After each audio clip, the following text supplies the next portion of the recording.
down. What we see here is a work in progress. Ron Brown, a 28-year-old choreographer, is teaching his dancers to tell a story. The dance is called Dirt Road. It's about a family preparing for death and loss to the epidemic of AIDS.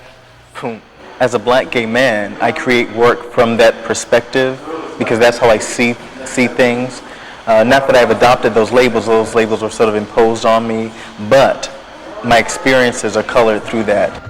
Ron was raised in Bedford-Stuyvesant, Brooklyn, and has watched many family members and friends die before their time.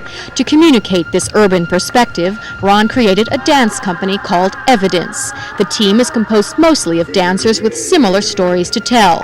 One duet in Dirt Road is called My Brother.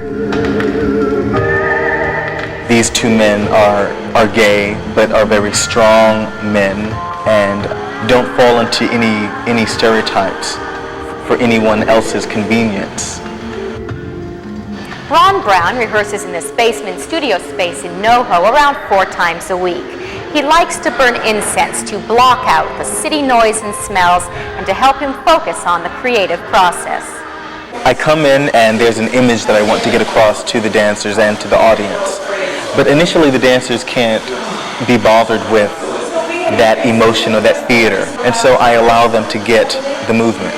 And then once I see them sort of play around with it, then I start to tell them, direct them, okay, so you're going in the right direction there, but this needs to be a little softer, this needs to be, that's totally in the wrong direction. And that one, that's right on when you do that leg movement up.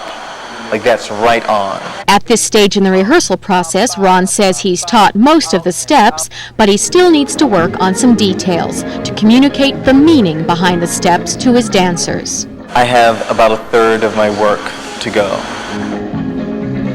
Dirt Road will be performed at the Dance Theater Workshop in Manhattan this October. Ron then plans to take his piece on the road across America to share his work and his perspective. I think it's important to create your own history. And so if I am not going to take responsibility for creating work that speaks about and to black gay men, then I can't expect anyone else to. For WNYC's Cultural Minute, I'm Jenny Attia.